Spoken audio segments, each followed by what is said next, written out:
171वां प्रश्न है कि प्रसिद्ध गीत सरफरोशी की तमन्ना अब हमारे दिल में है के रचयिता कौन है? तो इसका उत्तर हो जाएगा ऑप्शन ई। 172वां प्रश्न है कि इनकलाब जिंदाबाद का नारा किसने दिया था? इनकलाब जिंदाबाद का नारा किसने दिया था? तो इस प्रश्न का राइट उत्तर हो जाएगा ऑप्शन सी, भगत सिंह ने।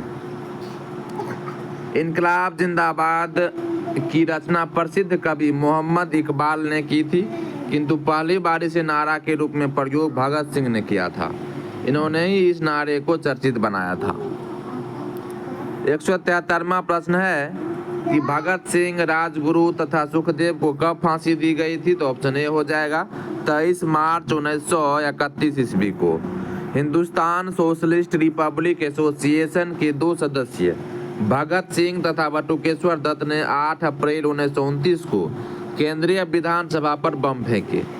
दोनों को गिरफ्तार कर केंद्रीय असेंबली बम कांड के अंतर्गत मुकदमा चलाया गया।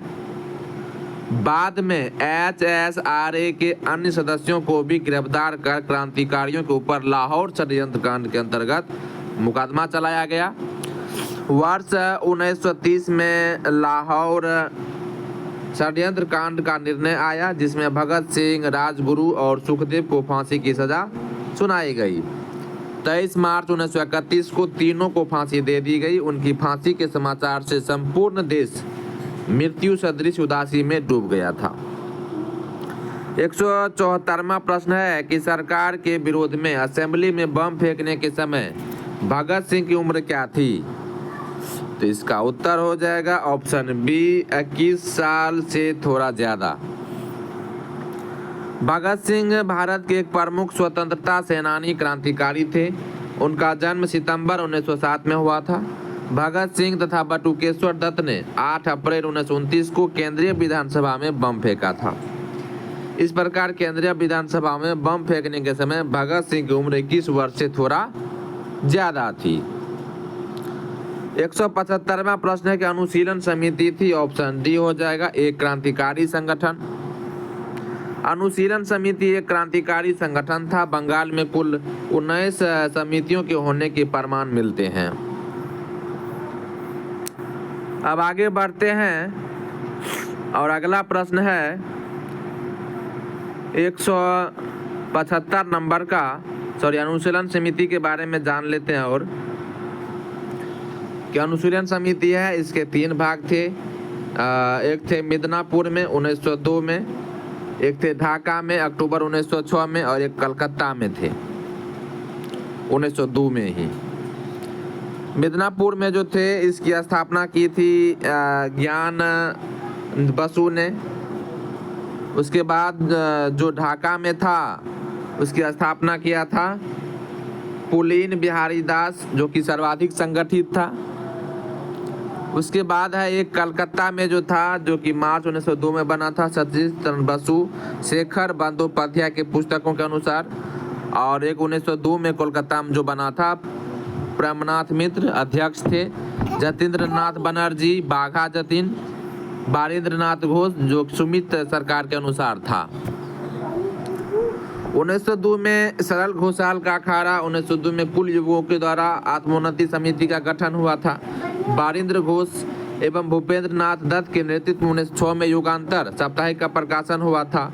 और हेमचंद्र कानूनगो कलकत्ता अनुशीलन समिति के सहयोगी एवं बम विशेषज्ञ थे।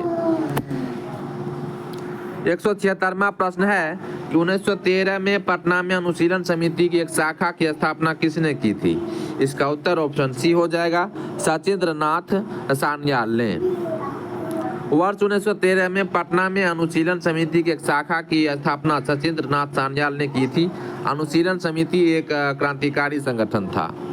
177वां प्रश्न है कि चिटगांव शस्त्र छापामारी की योजना बनाई थी। ऑप्शन ए हो जाएगा, सूर्य सेन ने। चटगांव शस्त्रागार ढाबे को मास्टर दा के नाम से प्रसिद्ध सूर्य सेन ने आयोजित किया था। सूर्य सेन ने बंगाल में इंडियन रिपब्लिक आर्मी IRA की स्थापना की थी। इसके सदस्यों में अनंत सिंह, अंबिका चक्रवर्ती, लोकीनाथ, प्रीतिलता वाडेकर, गणेश घोष, कल्पना दत्त, आनंद गुप्त तथा टेग रावल प्रमुख थे। 18 अप्रैल 1930 को सूर्यसेन ने अंग्रेजों के विरुद्ध युद्ध की घोषणा की। सूर्यसेन के नेतृत्व में IRA के सदस्यों ने चट्टगांव शस्त्रागार पर आक्रमण कर हथियारों पर कब्जा कर लिया। 22 मई 1930 को IRA के सदस्यों और सेना के बीच संघर्ष हुआ, जिसमें 80 सैनिक और 12 क्रांतिकारी मारे गए।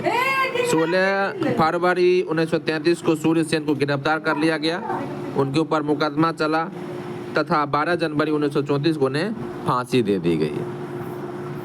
अब आगे बढ़ते हैं और अगला प्रश्न 178 नंबर का कि चट्टगांव शस्त्रागार धावे से कौन संबंधित है? तो ऑप्शन डी हो जाएगा, सूर्यसेन, जिसको कि मास्टर दा भी कहा जाता था। 179वां प्रश्न है कि निष्क्रिय विरोध के सिद्धांत का प्रतिपादन किसने किया था? तो ऑप्शन डी हो जाएगा, अरविंद घोष। निष्क्रिय विरोध के सिद्धांत का प्रतिपादन अरविंद घोष ने अपनी पुस्तक वंदे मातरम में किया है। उनका मानना था कि अंग्रेजों को भारत अविलंब छोड़ देना चाहिए। जब तक अंग्रेज ऐसा नहीं करते तब तक उनके विरुद्ध विरोध प्रदर्शन करते रहना चाहिए। 180वां प्रश्न की गदर पार्टी की स्थापना हुई थी वर्ष 1913 ईस्वी में। वर्ष 1913 में सोहन सिंह भाखना के नेतृत्व में पोर्टलैंड में Hindustan association of the Pacific coast नामक संस्था की स्थापना हुई। इस संस्था ने गदर नामक एक अखबार निकाला, जिससे इस संस्था का नाम भी गदर पार्टी पर गया। लाला हरदयाल इस संस्था के मनीषी पथ प्रदर्शक थे। अन्य सदस्यों में रामचंद्र बरकतुल्ला, रास बिहारी बोस, राजा महेंद्र प्रताप, अब्दुल रहमान, मैडम भिखाजी कामा, भाई परमानंद, करतार सिंह सराभा तथा पंडित काशी राम प्रमुख थे।